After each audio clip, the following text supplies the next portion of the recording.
बीती 12 जून 2026 को देश की राष्ट्रीय राजधानी दिल्ली के जंतर मंतर से लखनऊ के लिए मनीष मौर्य एवं लकी मौर्य ने पर्सनल सत्याग्रह 2.0 नाम से पैदल मार्च करते हुए लगभग 600 किलोमीटर की दूरी तय करते हुए लखनऊ पहुंचे।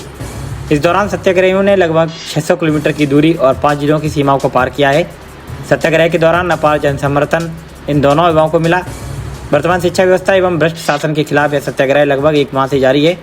अब ये लोग लखनऊ पहुंच चुके हैं। यहाँ उन्होंने अपनी प्रमुख मांगें सरकार के समक्ष रखी हैं। इस दौरान हमारे सहयोगी अखिलेश पाठक ने दोनों युवाओं से वार्ता की। आइए सीधे आपको इस वार्ता के कुछ अंश दिखाते हैं।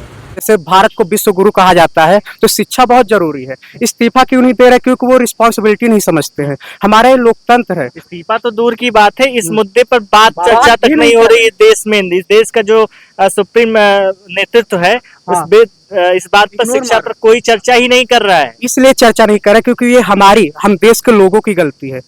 आज देश में जंतर मंतर पे प्रोटेस्ट हो रहा है।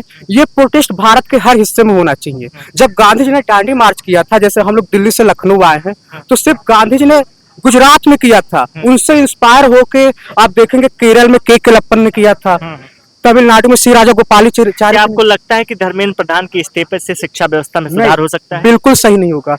इस्तीफा हमारा मकसद ही नहीं है सर। तो शिक्षा व्यवस्था में सुधार कैसे किया जा सकता है? वही मैं बताऊंगा। यूथ आप लोग पढ़ाई किए हैं, छात्र रहे हैं और देख रहे हैं, दुनिया देख रहे हैं, कैसे सुधार लाया जा सकता है? कुछ कारण देखिए, इस्तीफा तो मकसद ही नहीं है, वो तो एक मुहिम चला हुआ है। क्योंकि इस्तीफा अगर कुर्सी से आप हटाओगे तो किसी को बैठा दोगे, वो तो आपका ही आदमी है। हम सरकार के खिलाफ नहीं, हम शिक्षा व्यवस्था के खिलाफ हैं। हम चाहते हैं कि जो भी शिक्षा मंत्री बने, सिर्फ शिक्षा ही मंत्री नहीं, उससे कम 10 साल का एक्सपीरियंस हो। आप बीमार आदमी को हेल्थ मिनिस्टर बना देते हो, जिससे बजट नहीं संभाला जा रहा उसे फाइनेंस मिनिस्टर बना दे रहे हो।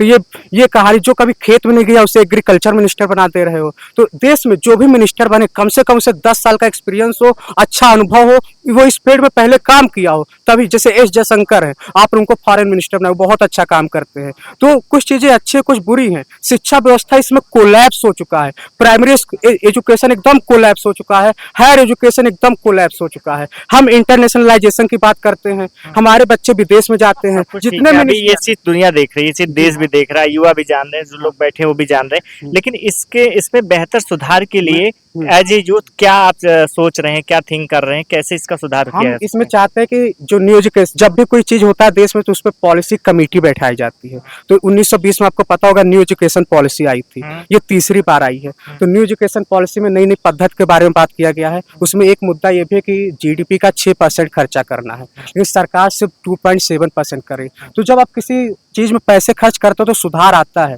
एनटीए जो पेपर लीक हो जा रहा है, 1 महीने में 5 पेपर लीक हुए। एनटीए से अगर नहीं संभाला जा रहा है तो जैसे यूपीएससी का पेपर कभी लीक नहीं होता है।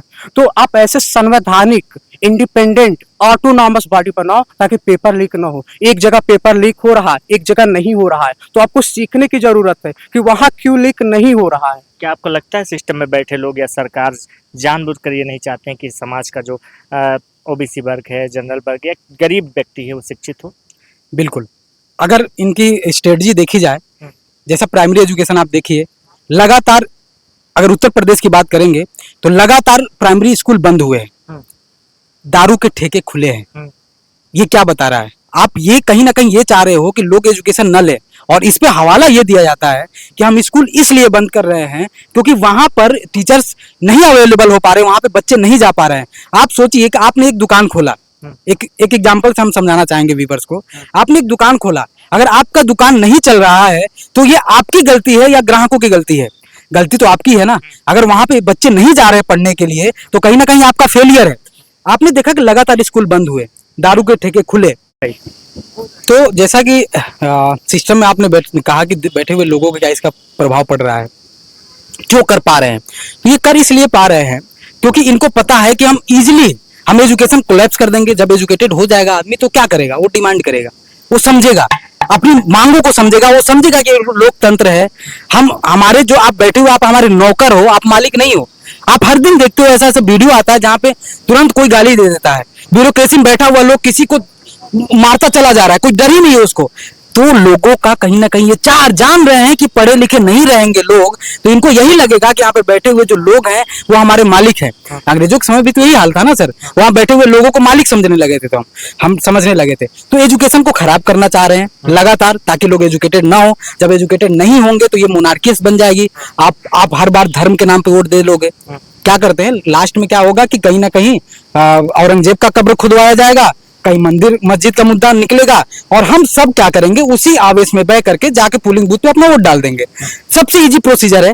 लेकिन जब एजुकेटेड हो जाएगा, जैसे मैं पढ़ा लिखा हूं, तो आप जब ये बात कहोगे तो मैं आपसे सवाल पूछूंगा, हमारी वैज्ञानिक सोच डेवलप होगी। तो वैज्ञानिक सोच ही नहीं चाहते हैं कि डेवलप हो, यही इनका स्ट्रेटजी है, हमारे हिसाब से यही लगता है।